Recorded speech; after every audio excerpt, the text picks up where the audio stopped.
Welcome to the Paramedic AF Show with your hosts, Dan and Michelle. We hope you've come prepared to be challenged, offended, and encouraged. We are here to create a better future for the entire EMS industry.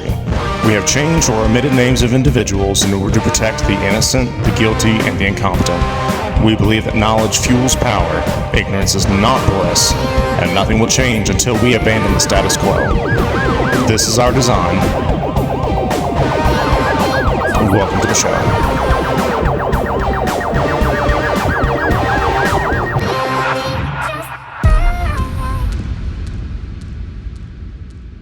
And welcome to episode 3 of the Paramedic AF Show. I'm Daniel. I'm Michelle.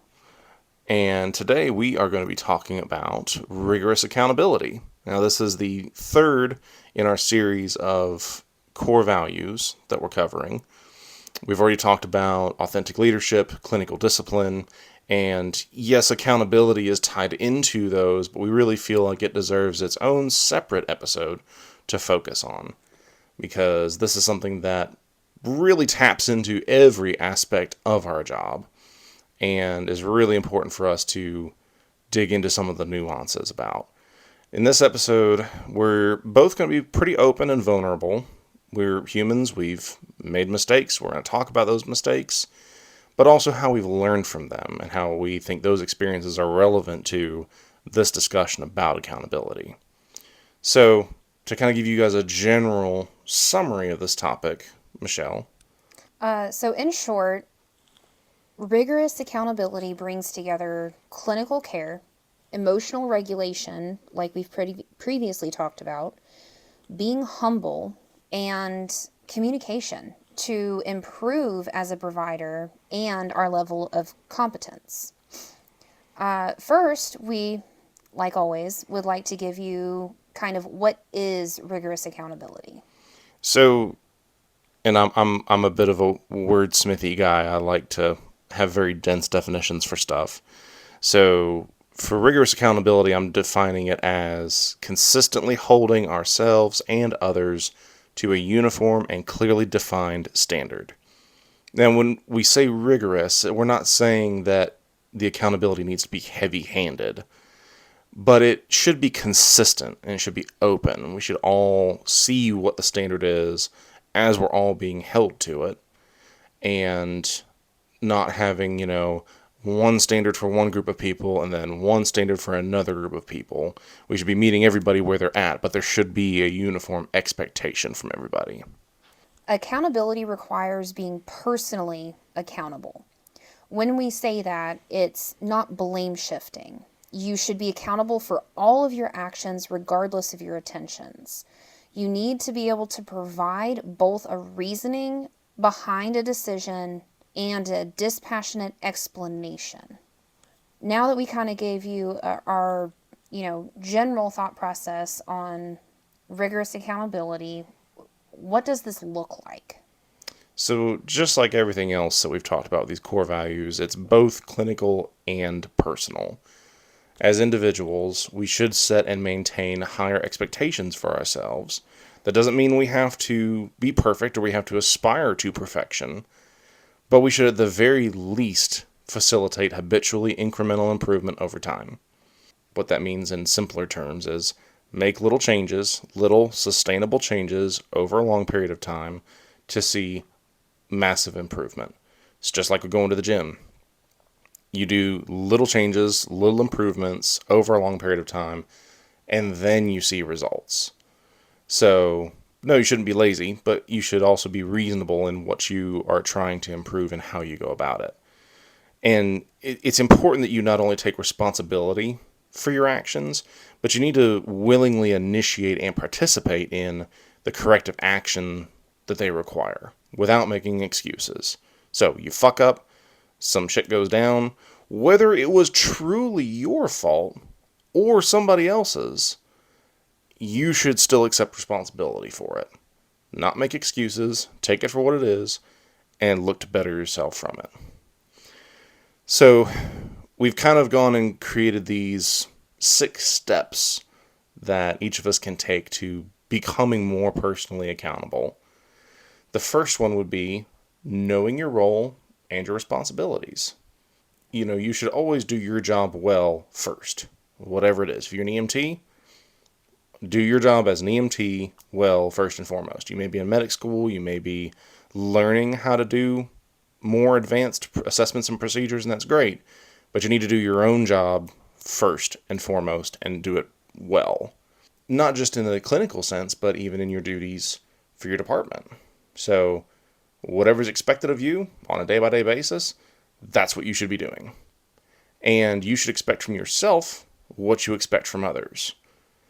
Because if you're not doing, what's expected of you, why are you going to yell at somebody else or preach at somebody else for not doing what they should be doing as well?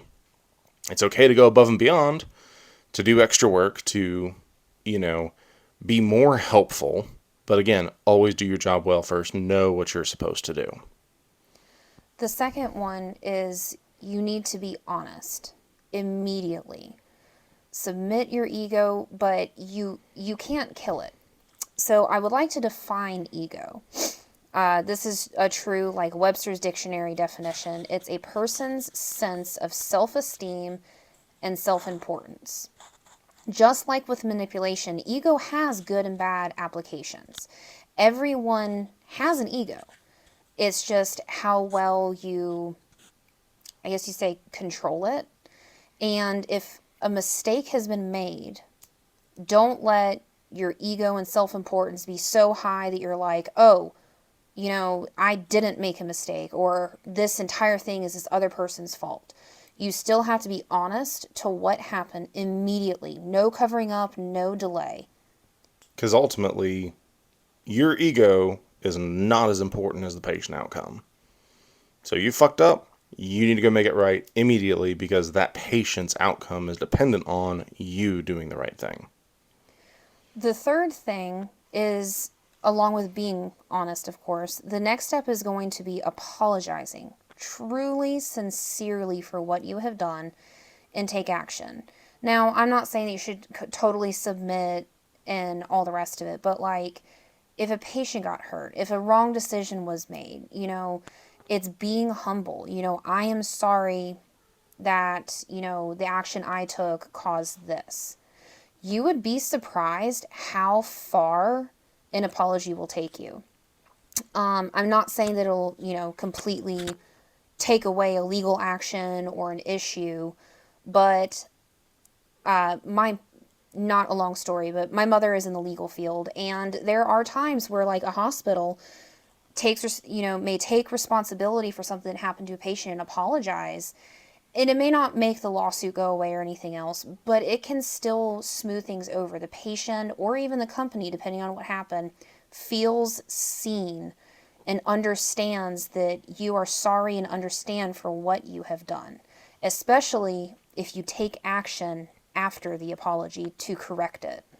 Because at the end of the day, and this is true in all of life, not just in medicine, people care more about how you react to your mistakes than they do about the actual mistakes that you made.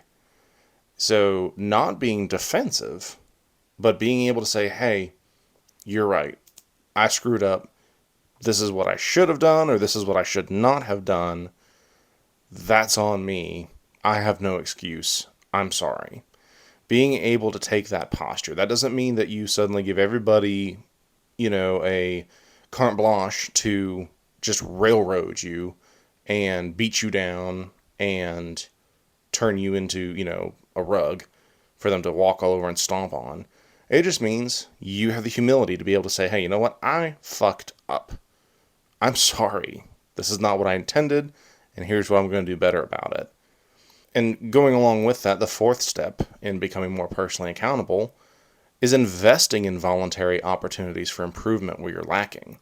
If you see, hey, you know what? I screwed this up, or I'm habitually messing this up, or I'm missing these things, it is on you to take the initiative to go figure out how to stop doing that.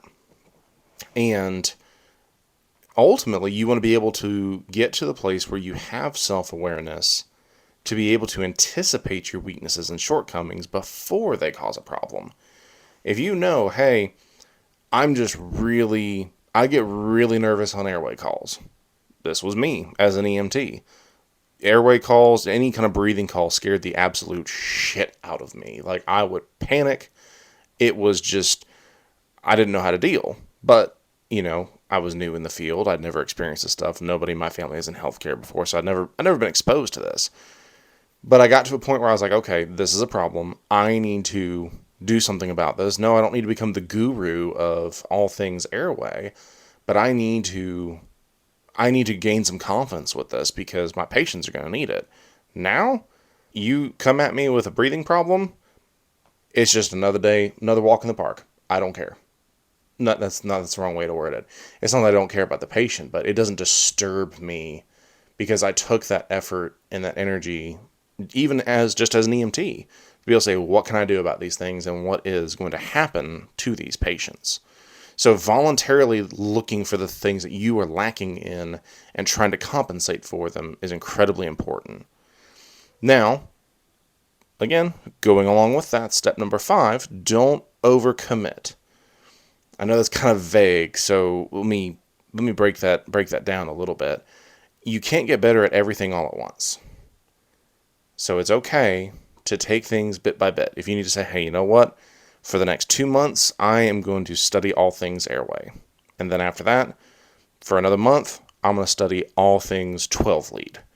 If, you just know that you're just really bad at interpreting 12 leads, cool.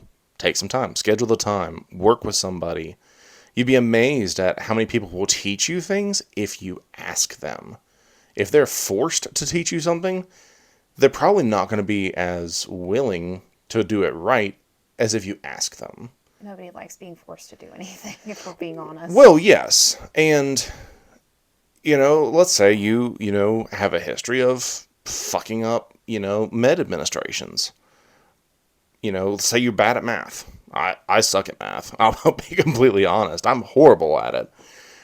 I mean, yes, I've learned tricks and tips over the years for how to, manage my drug administrations. But at the end of the day, I still need to whip out a calculator and do stuff because I know that's a weak spot of mine. And that's okay.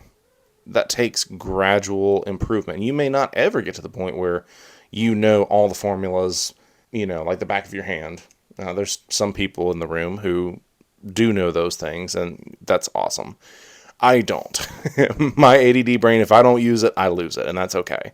But anyway, the overarching point, don't overcommit. Plan ahead for your weaknesses. So the 6th and final one that we're going to talk about is reflect on your behavior and seek out meaningful feedback. The biggest way that we can do this is call reviews. Now, whether it's, you get a QA and they're calling you in because they want a review on it and they want to talk about the call to see your reasoning, or if in general you pass off the patient to the ER, you get in the truck and you're like, holy shit, what just happened? Talk to your partner and you're like, all right, let's talk about this call. You did this great. What can I do better? Quite honestly, and this is just an example, I strongly suggest it because it gets you quicker feedback. But something that I started as an EMT, especially through paramedic school, in my paramedic capstone, and honestly, even now, at the end of a call, I always ask my partner, regardless of cert level, is there anything I could have done better or different to help you? Now, I mean, obviously, I'm not going to ask myself that necessarily at the end of a call, but even talking to EMT, if it's a critical ALS call, you guys are working together as a team. I referenced a CC call that I worked a few weeks ago, and at the end of it, even though, I was doing what I needed to do, I was getting not really feedback, but everything was confirmed with the 2 critical care paramedics I was with that the pressure I was giving is exactly what we needed. We were on the same pathway. At the end of the call, I still asked them that. And even if your feedback is, no, we worked great, and you didn't really get any, I don't want to say criticism, but constructive criticism at the end, it's still an open door for you to take accountability for what you did right or wrong. Not necessarily wrong, but could have done better. But it just opens that communication well. Something that I think we should willingly engage in, for systems, processes, etc., that help prevent or minimize error. The company that we currently work for, A company that we currently work for, like everybody a, else in this. a company. What did I say? You said the company. It is the company we work for. We both, like everyone else in this field, have multiple jobs. So, anyway, sorry, I'm continue. sorry. That's very true. I didn't even think about that. A company that we work for. Something that they do is, and I can't remember if it's, oh, actually, it is monthly. So, what they do is monthly, they have something called just in time training. And what they do is, so let's say the just in time training theme for January. What they did in December is they looked at all of the QAs. They have a 100% QA process. And what they did is look at all of the QAs and they look for themes. They look for themes on what providers are doing well, what providers may be missing or lacking in, etc. And they come up with, whether it's, I don't want to say a lecture, but like a conversation about what we can do better, or if a new skill and process is coming to the field or something like that. It's something that the training officers are able to meet with different crews and do individual hand-on, very short. I mean, we're talking like 15, 20 minutes. It's not something that's going to take forever. That also supplements our CP, oh goodness, verbal stroke, our CEP, or IST, if that's what you call it where you work, that training. There was one a few months ago that had to do with sepsis that is addressing certain errors that we're making to try and help the providers that maybe something isn't clicking, or reminders of processes, and it's to prevent or minimize error in the future.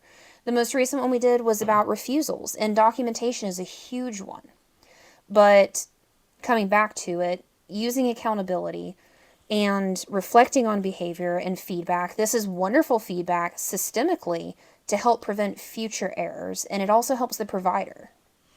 Well, and to tie back into what you were talking about with actively seeking out feedback, there was a paramedic that I worked with years ago. Again, I was a green EMT, wasn't even doing 911 at this time. I was still doing convalescent work, and this was a medic who had been a medic since, I'm not going to say the exact year because I don't want to insult her if she's listening, but she'd been in this a lot longer than I had been in it, probably almost as long as I've been alive.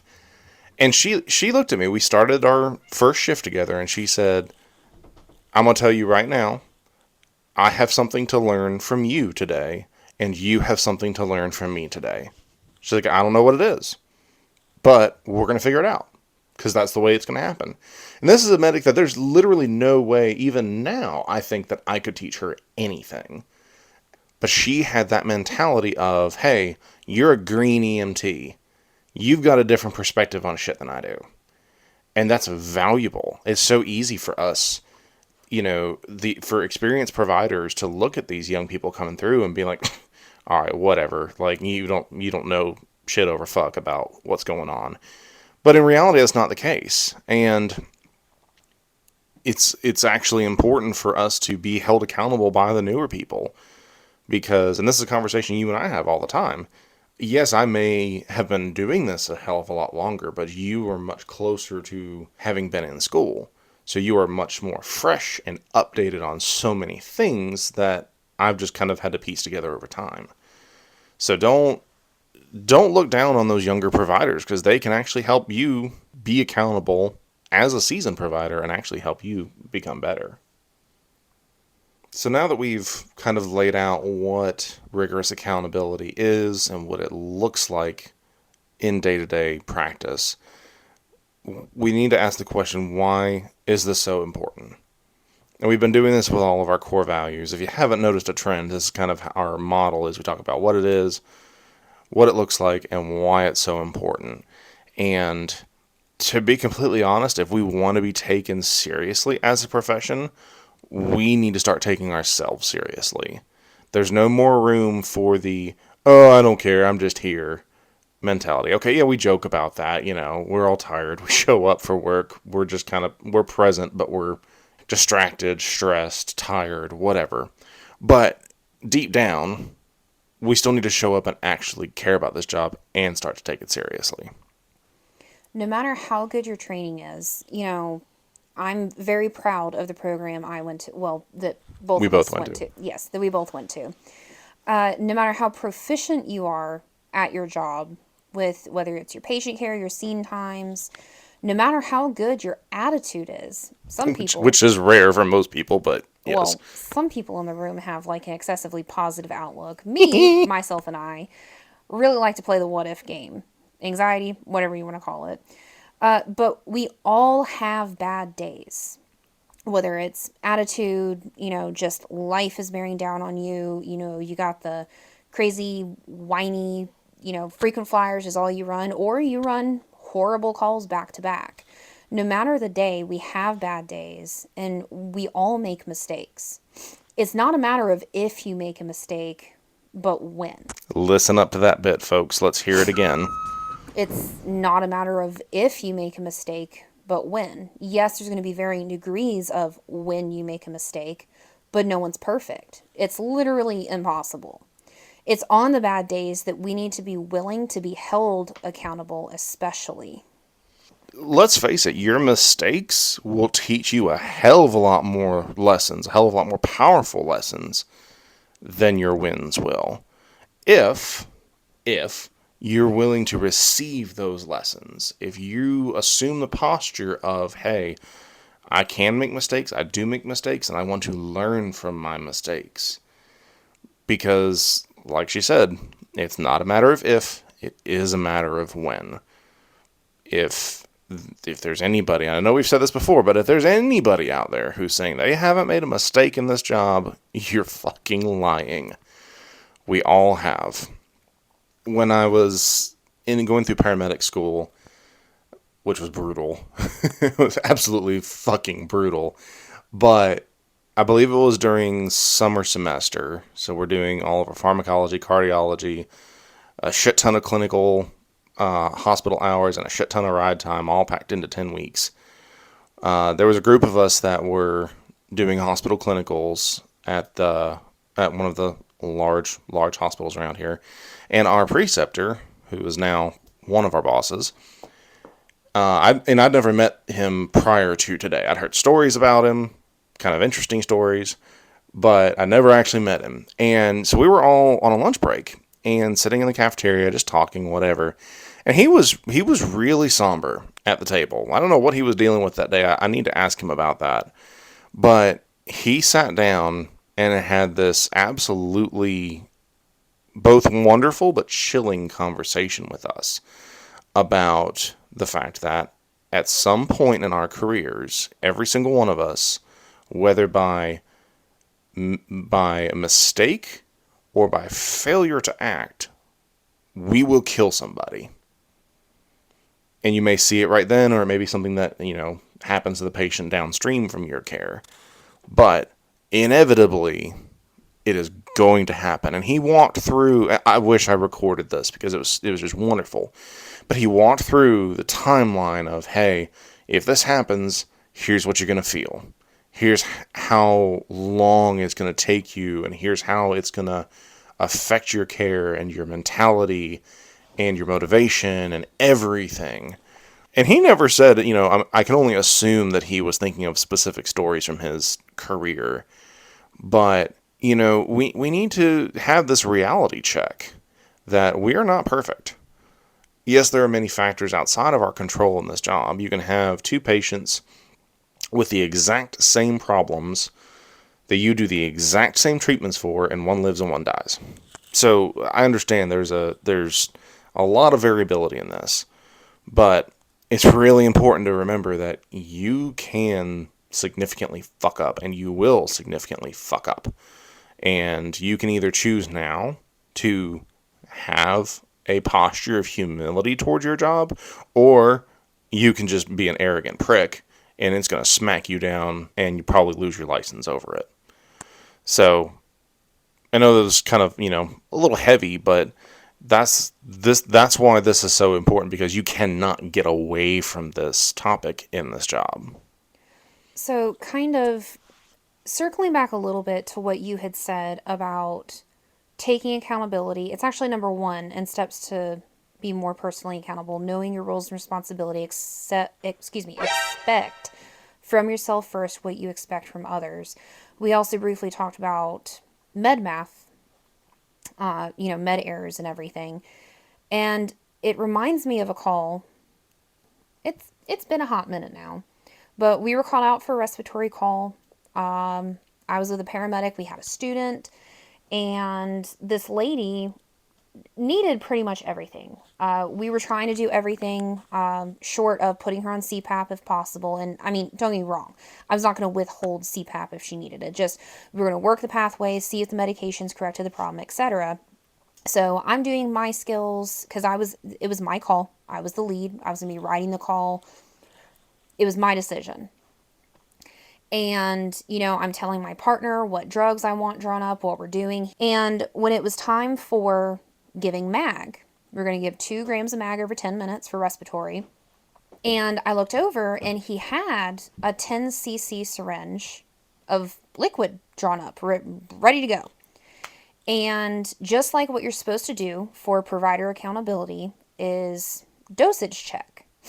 And yes, initially it struck me as odd that, he had this mag in a 10 cc syringe. And I did what I should not have done. And I assumed. I assumed I knew the answer. The running joke, assume mean, I was going to make an ass out of you and I. But I assumed that he was just kind of going along with, since being at a service, I have seen where some providers will draw up their fentanyl doses in a 10 cc syringe and give it kind of like that for dilution. I mean, obviously they're giving all of it, but it helps with not slamming it. And I assumed that's what he had done. So I confirmed that's 2 grams of mag. Yes, he confirmed back. And I asked him, were you expecting a student to push that over 10 minutes? Because I don't have time. I need my hands free. I mean, I wasn't snippy about it. I was nice, just asking. He was like, oh no, how would you like to give it? And I told him, I would like it in a bag, all the rest of it. So I got the bag out, the equipment I wanted. He put it into the bag. I confirmed again. I confirmed Stroke alert. I'm telling you, multiple I'm times. gonna put a sound effect in here for these verbal strokes. Like Are you really? I don't know what I'm gonna pick, but I'm gonna find something, and it's just gonna be in post editing. Then I'll just da da da da. No, because then we're gonna startle people. Anyway, Anyways, I confirmed multiple times that it was 2 grams of mag. Now on our trucks we carry the itty bitty 1 ml vials of mag that have 1 gram, and actually on some trucks we carry the 10 ml 5 gram vials of mag. the beast. The ginormous ones. It basically looks like a ketamine vial. But anyways, and he confirmed back, so I hung it. I ran it in over 10 minutes. I had done all the things. We had improvement. I finally sat down after disconnecting the mag, flushing her line, to, start charting the times that I'd written down for all these meds. And a vial comes rolling across the action area and hits me in the elbow. And I look and I'm like, holy fuck. This is the 10 ml vial that is empty. And part of me was like, no, surely he drew it all up, wasted the part that didn't matter. We only need, 4 mLs for this dose, all the rest of it. Try not to panic. Now, mind you, the patient is doing fine. I am taking serial 12 leads, vitals, all the rest of it. I'm not alerting her. It's going to be okay. I didn't want to freak anybody out until I got the whole story.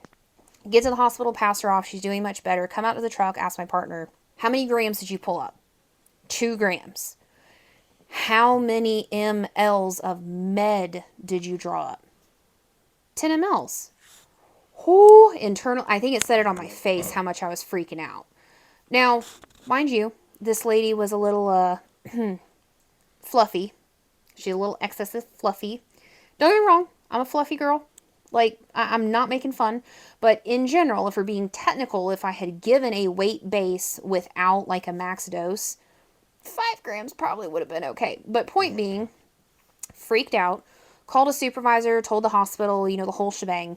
And obviously, with this large of a med dose error, it needed to be written up, all the rest of it. Well, yes, abso-freaking-lutely, especially being concerned that, I might get in trouble, get written up, lose my job, something. All the what ifs were flying in my brain. And I wanted so badly to blame my partner. Like, I feel horrible about it, but like that was the first initial instinct of this is not me. This is not my fault. But what I reported is it was my fault. I took full 100%, didn't even mention my part.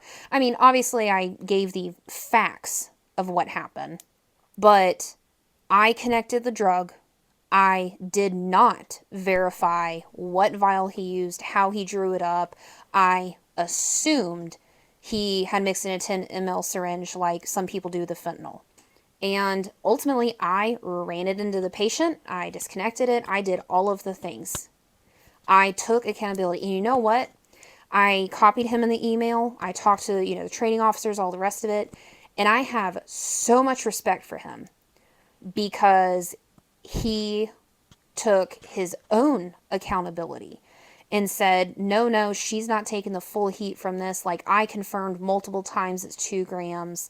Even though it wasn't, I assumed I knew the concentration. I didn't confirm, yada, yada, yada, all the things.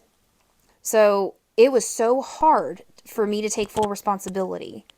And that initial want of self-protection and, confidence, because I hadn't made a med error yet. Not if an error happens, but when an error happens. But I did it, and you know what? Like I said, I had so much respect for him stepping up and saying, no, she doesn't take all of this. I do too. And you know what? With the whole mistakes will teach you powerful lessons, I will never freaking forget. I mean, I know my med doses, but in general, like how many mLs? Don't assume somebody put, a med diluted in a 10 ml syringe. And I have to say, he has several years more of experience, but it did not matter. I was the lead. Having years of experience does not directly correlate to quality of performance and care. Years of service is only impactful if you continue education, stay humble, and maintain a posture of learning. So if you're explaining your reasoning for something, and again, none of this is to say, oh, that guy was more experienced, but he clearly didn't have quality of care. No, is a mistake. This is a completely separate thought from him. But we've all been on those calls where as a younger provider, you challenge something that's being done, and you're met with the, well, I've been doing this longer excuse. That's not a reason, it's an excuse. Yeah, that doesn't really mean shit. Because we should all be held accountable to use clinical reasoning and instincts. Now, instincts is a little funky because you can have an instinct about a patient that you can't 100% back up with clinical reasoning, but it's based in clinical experience. So, if you're going down a pathway with a patient and someone's like, hey, where are you going with this? I'm not seeing what you're seeing. You can be like, hey, I've seen this before. This is what the sequence of events, what happened, and I'm trying to stop us from getting to that point. Okay, cool. That you have demonstrated some clinical reasoning. But if you just say, well, I'm in charge. Shut up and do what I say. Yeah, no. You should be held accountable too. Even if instincts can't be fully explained, they should still be consistent with good medicine. And the people who have been doing things longer are sometimes the ones who are more prone to make mistakes. Since we're sharing med error stories, I had one not terribly long ago where, we were RSIing a patient. We had 3 medics in the back. And all of us, I was the youngest one, and I'm, almost 8 years deep. So we were crossing our T's, dotting our I's. Everything was going great. No issues. Well, I draw up the Versed. And kind of along the same lines as that first story, I was used to a certain concentration of Versed, and I drew up according to that concentration. So instead of the patient getting 5 milligrams of Versed like they should have gotten, they got 10. Now, he was already unconscious. We were already dropping a tube. Like, it wasn't, you couldn't get him any more unconscious than he already was. And, it's kind of like in a cardiac arrest. Like, they can't get any deader. So it's kind of hard to fuck that up. But, that's a pretty significant error. And we realized it after we had transferred care of the patient. We get out to the truck. We're accounting for meds because there were like 2 different NARC and RSI boxes that got mixed up in this whole call. And we started doing the math, and I just had this realization of, oh, fuck. And all 3 of us were standing around, and we all looked at each other. We're like, holy shit, this sucks. Because not only did we do a improper med administration, well, not improper, a missed dosage, but it was an ARC. So, like, fuck, this is not good. So, I was like, all right, I'm going to go in, I'm going to tell the hospital first thing, they need to fucking know.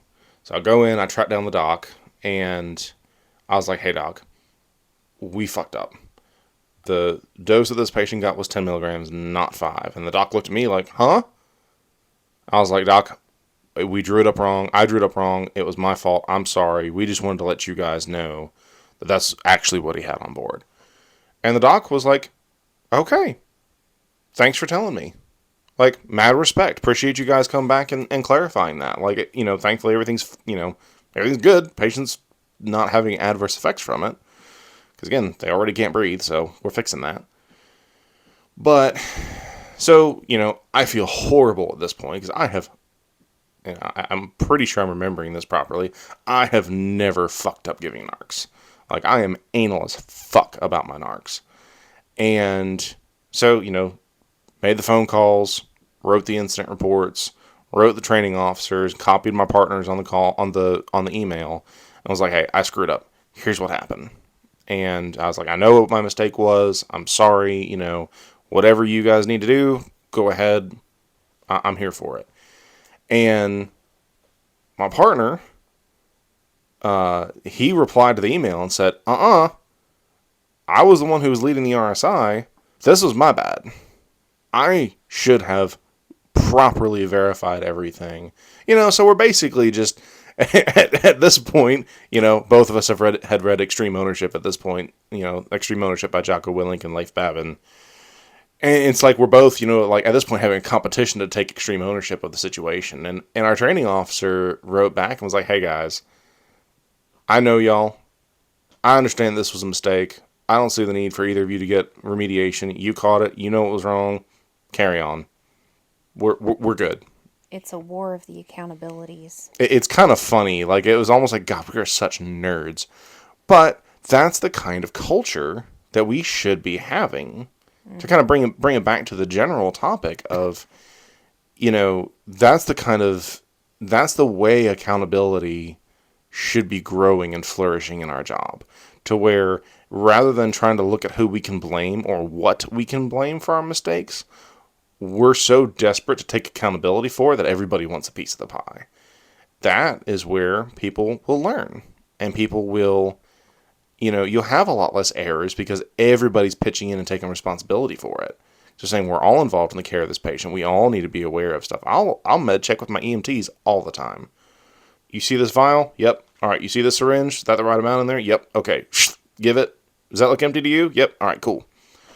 Don't do it while they're driving. I've done that before. It's stupid. Don't do it.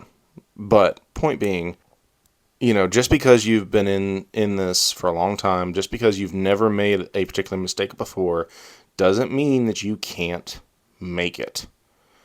I would like to not clarify because we didn't point it out, but this is not about initial education.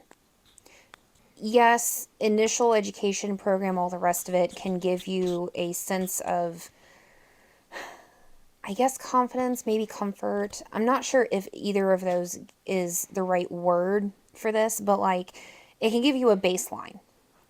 But that's not the full answer. regardless of your starting education, when you get in the job and how you do your continuing education, it kind of goes along with how you are as a new provider.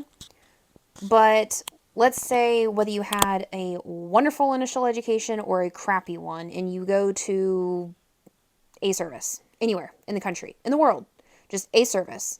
You decide to commit your entire life to that service, but you're not keeping up with continuing education. You're not keeping up with evidence based medicine. And if we're being honest, your service as a whole, the medical director openly admits that until something has been in practice in the field for 10 or more years, they're not implementing it.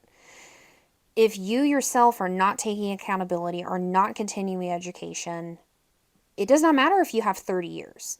If you have 30 years of experience at the same level that you started 30 years ago, medicine, and then you have a new provider come in and you're trying to do something, perceived the old way, or, can't remember something, or it, I don't know, just a shit situation. And you have the new provider, not even in a disrespectful way, but it's like, well, why this? What about this? Or just bring something up.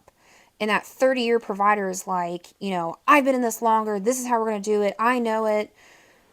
Well, I mean, if we're being honest, if I'm, whether it's an EMT or paramedic, I was a paramedic at one time that we ran a call, and, supervisor come on, they're making questionable decisions, and that's what they pull. It's like, all right, you're the supervisor, you have seniority, this is your call. You're going to take accountability for this. But there are certain situations that length of service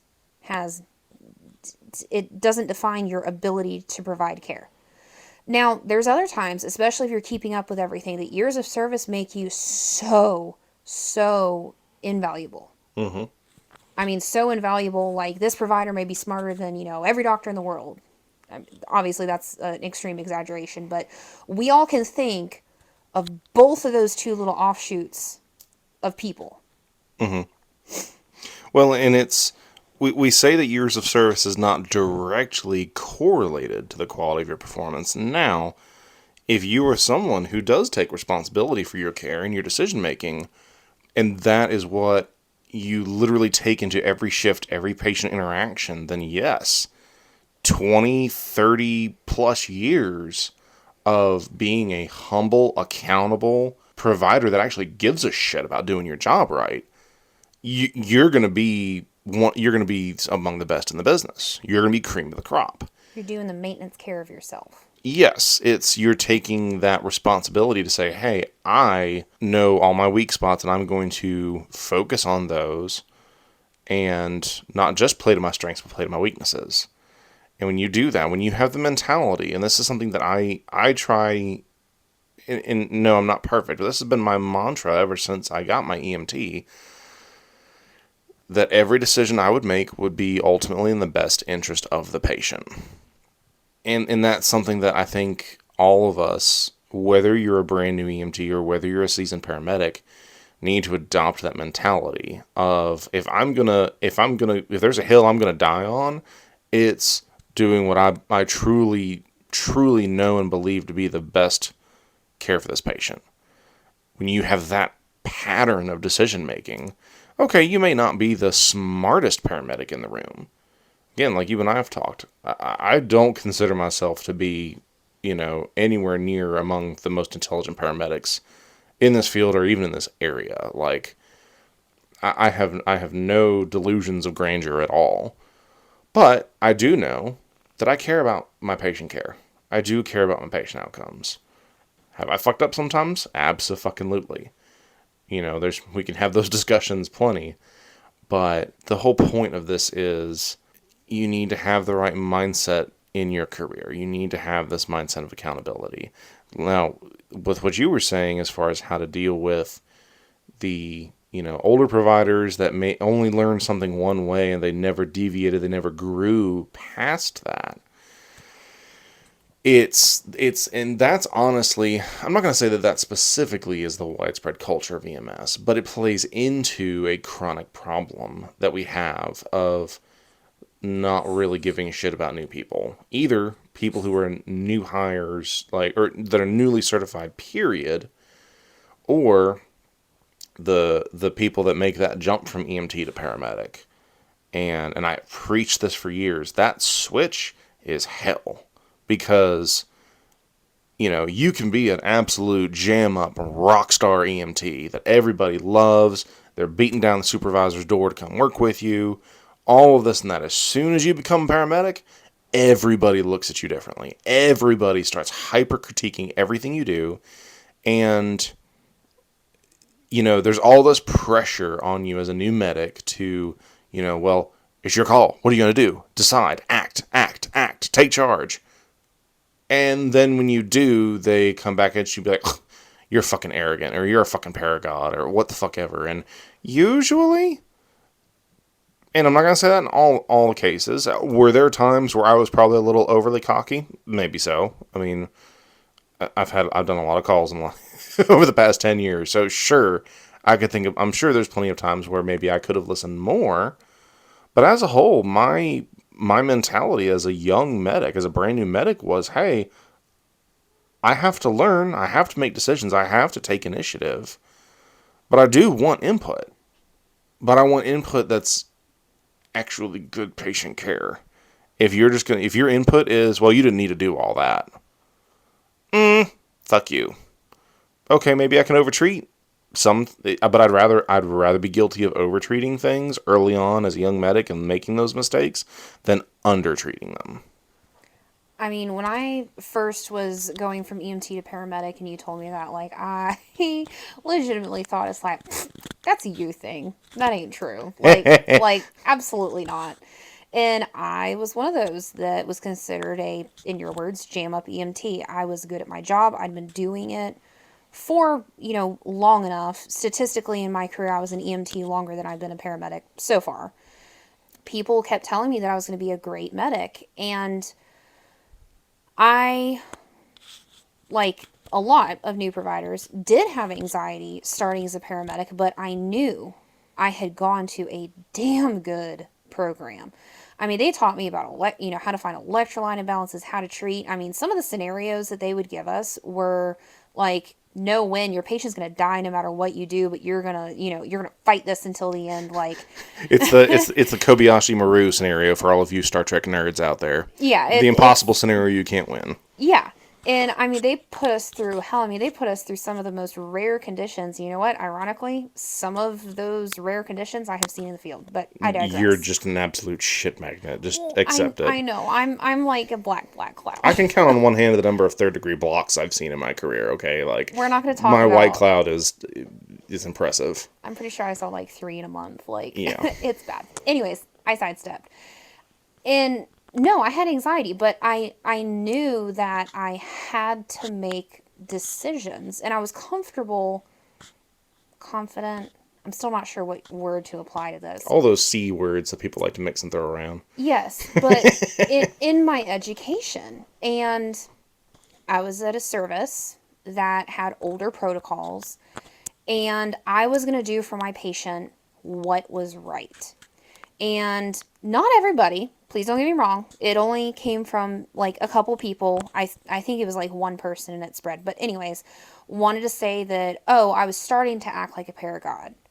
And it did not get very far. It didn't spread at all. Some people misconstrue confidence / comfort with arrogance. Usually insecure people. I mean, yes. But I can think of like one distinct time I give Solumedrol when appropriate. And this one time that I specifically can think of, at the service, you had to exchange all your drugs under a supervisor key. There was no Omnicell. Like, you basically had to ask permission to exchange meds. We only carried one Solumedrol in the truck. Amongst other things, I needed to restock because, don't want to get another respiratory patient that needs meds. And went to headquarters to restock, and he literally made fun of is probably not the right, and it wasn't a lecture. It was just a, like, why would you give Solumedrol? It was like, well, why not? This patient literally met, like, every need, medical history. Like, this patient needed Solumedrol. Well, we're not going to see the treatment in the field.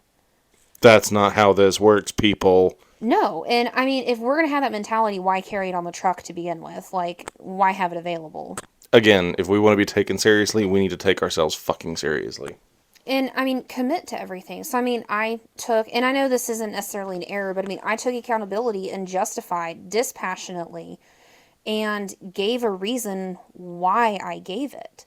But like that negative mentality against new providers and questioning them when I literally followed the reactive airway protocol. Like, I mean, I followed it to a T. And that pressure, and I mean, yes, you and I both, obviously at different times, but we made the transition from EMT to paramedic at the same place. So there's not necessarily all the same people, but there were some of the same people that behaved that way. And again, it's not a, like, you know, because let's face it, when you're a brand new paramedic, it's like learning how to walk all over the fuck again. Because, I mean, yes, you can have all the exceptional training, and we both, you know, were fortunate to come from a program that really tried to prepare you for street medicine, not just, here's the textbook, learn this and pass the tests, and then you're good. No, they would literally grind you into the dirt to learn how to do this the right way. You know exactly the look on Chris's face that I'm talking about. What? It's nothing wrong with him. He's a good instructor. I don't care if he fucking hears this. It's good. Because, you know, and I'm saying this with, you know, all the respect in the world. Our program, our instructors were phenomenal. Our phenomenal providers in the field, and I wouldn't have done it any other way. Because I needed someone to push me, get under my skin, throw the curveballs, and create that stress and pressure. Because that's the way the world is. Your patients don't read the textbook. I'm never going to unhear his voice. It'll No, probably haunt me in no, my nightmares even after I no. retire. Chris, we love you. We do. So, you know, we're bragging about you while we're making fun of you at the same time, but it's okay. It's okay. He did the same to us. It's okay. Oh, yes. But, but this is something that we beat down the younger people. You know, you get the young EMTs, and I understand that the fresh new EMTs can be annoying as shit. I was annoying as shit as a new EMT. I know it. I know that I was so so wet behind the ears that I probably drove some people nuts. And thank you to all of you who were the saints that put up with me in that time. Did they nicely beat you down to learn how the real world Well, works? I had some that weren't so nice, and you know, some of them, you know, have since come back and be like, hey, like, sorry about that. And some haven't, and, you know, they can go fuck off. But, you know, but I had a huge learning curve because I had never done anything like this before. So I literally had to break things down to the most simplest level to understand how to do my job. And, I mean, being a little neurodivergent doesn't help either. So, you know, it was a lot. It was it's a very overwhelming job to be new in, and especially once you're a paramedic. No, I was excited about being a paramedic. I wanted to be a paramedic so bad. I mean, I literally didn't sleep, but it was all I was fixated on. I wanted it so bad, and when I got to it, it was very disheartening to be treated the way I was. And I'm not saying this as like, oh, woe is me. No, like, I'm proud of what I've done in my career. I'm very proud of who I am as a provider. And no, I still phone a friend all the time. I'm on a bad call. If I have a brain fart, I'm still calling somebody, you know, asking for help. There is a level of confidence that you do need in this job. If you're not confident as a person, as a provider, then you're not going to do well as a paramedic or even as an EMT. You need the positive ego.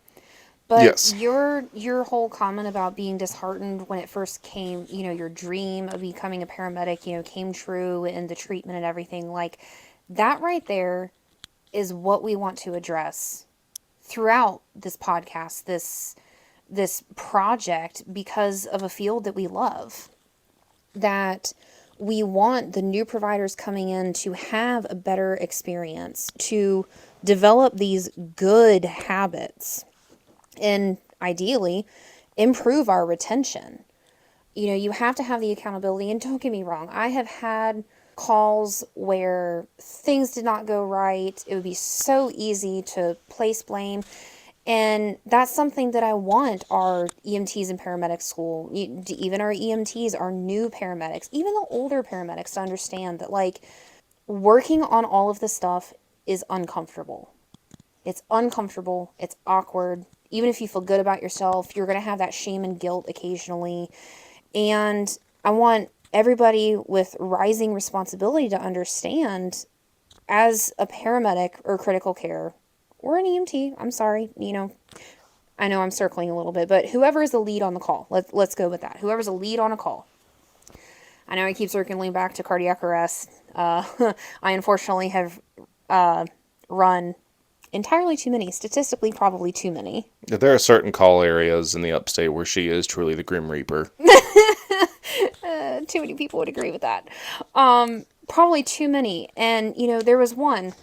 Fire was there, started, initial BLS protocol, or excuse me, algorithm. And we get there and literally immediately look at us and go, hands off the patient. Like, we're not doing CPR. Like, I mean, they didn't say we're not doing CPR anymore, but it's like, oh, because you guys are here with the Lucas, and literally stand up and stop doing CPR. Me as the lead paramedic, I'm trying to get information about the patient. I'm trying to, give everybody role assignments. And yes, internally, just like we talked about with the movie Inside Out. I mean, I have like All the emotions. all of the emotions at this point. Like, I'm pretty sure if I could have strangled somebody, I would have. Like, strangle along with treating. Like, it was awful. And I'm, like, actively, not yelling, but, like, sternly, as my partner is trying to get the Lucas on this patient, like, sternly telling Fire, like, I need you to do CPR. Please do CPR on this patient. Like, because internally, it's like, well, not only does this patient need CPR, they need an airway, they need oxygen.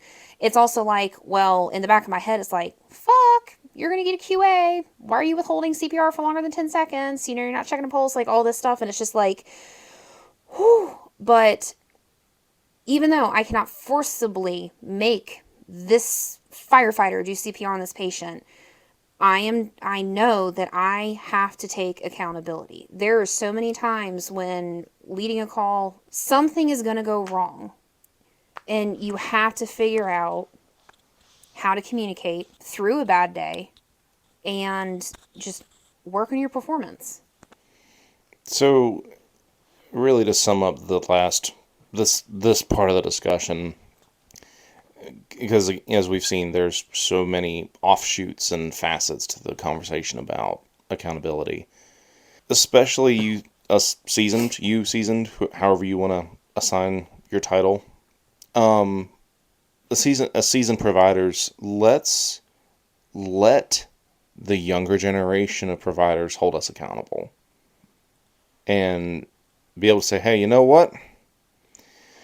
Either I've gotten into some lazy habits or I'm just not feeling it today and it sucks, but you got to do your job and set that example.